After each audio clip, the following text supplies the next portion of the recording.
Welcome back to The Explainer, everyone. Today, we're diving straight into our third term, Week 9 material. We're going to unpack a seriously fascinating piece of the puzzle, the exact chronological evolution of the political parties that actually built modern Nigeria's democracy.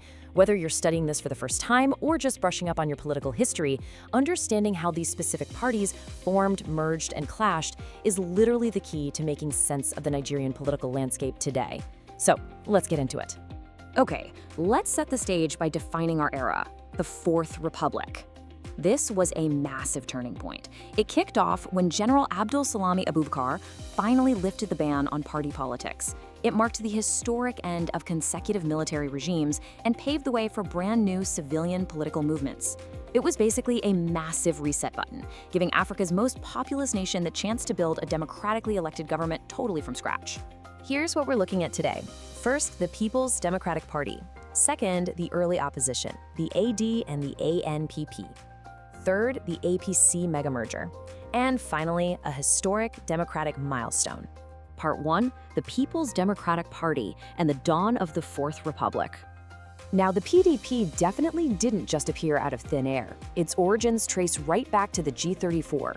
These were 34 eminent Nigerians who courageously wrote to the military ruler, General Abacha, basically demanding he relinquish power to a democratically elected government. When the ban on politics was finally lifted in August 1998, these various political associations banded together to form what would eventually become the powerhouse known as the PDP. With Chief Solomon Lar stepping off as the very first party chairman, the PDP organized incredibly fast, ultimately winning the presidency with Chief Olusegun Obasanjo. As they took power, they had some deeply foundational goals. They were absolutely focused on promoting and defending the Nigerian federal system and preserving the nation as a secular state. But maybe most notably, they put a huge emphasis on geopolitical balancing. For them, this was a fundamental principle for sharing power fairly across the entire country.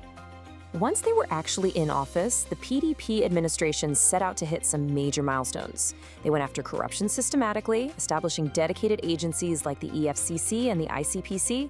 They also went to work recovering looted public funds, which was huge. Plus, they tackled everyday on-the-ground crises, things like addressing the circulation of fake drugs, stabilizing fuel scarcity, and even improving the working conditions for service workers and judicial officers. Part 2, Opposition Forces, the AD and ANPP, and the early resistance. Of course, a healthy democracy needs a strong opposition, right? So how did the other groups organize? Well, on one side you had the Alliance for Democracy, or AD, which actually broke away from the PDP. This group was made up of really fierce pro-democracy politicians from NADICO who had opposed the Abacha regime, and they focused heavily on rural development and press freedom. Then, on the other side, you had the All Nigeria People's Party, the ANPP. This was built from a strategic merger of the All People's Party and the National Party of Nigeria. And they were championing things like free basic education and rural commerce. Recognizing the sheer strength of the ruling party, the AD and ANP got tactical. They actually formed an alliance during the 1999 presidential election and ran a joint ticket with Chief Oluyemi. Now, they didn't win the presidency, but they absolutely succeeded in capturing key regional strongholds.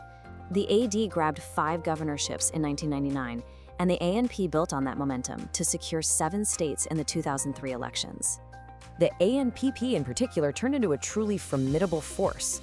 By running heavyweight candidates like former military head of state General Muhammad Buhari in 2003, they made sure there was a loud, organized countervoice keeping the ruling PDP administration in check all throughout President Obasanjo's 2 tenures.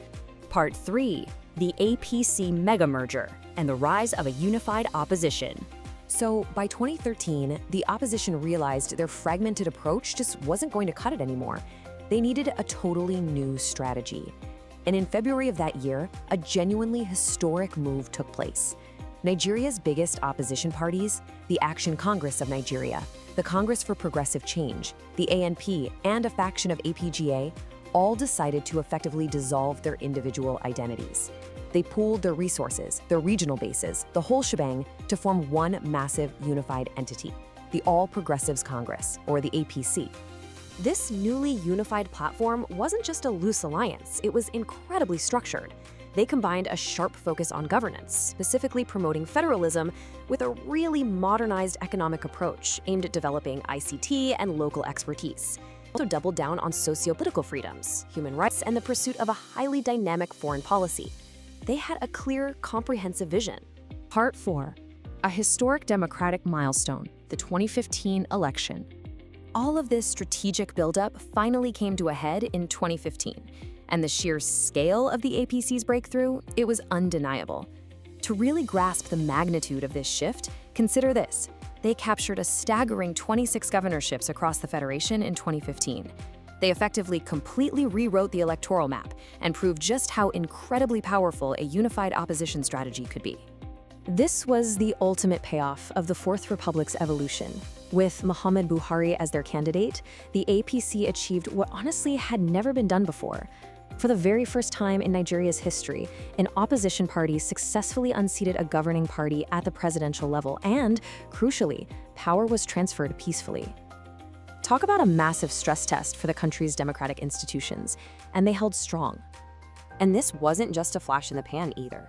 Campaigning heavily on a strict anti-corruption agenda and the stoppage of illegal importation, the APC proved they had staying power. They maintained their new governing status by securing a second victory in the 2019 elections, firmly establishing a completely new era within the Fourth Republic. We've watched how Nigeria moved from military rule to a dominant single party, and finally to a landscape completely redefined by a unified, competitive opposition. As we wrap up this explainer, I want to leave you with this thought. Looking at those original foundational objectives we talked about, federalism, anti-corruption, education, and rural development, how will these platforms continue to shape the ongoing story of Africa's largest democracy? Understanding this history is absolutely essential if we want to analyze what happens tomorrow. Thanks for tuning in, and keep learning.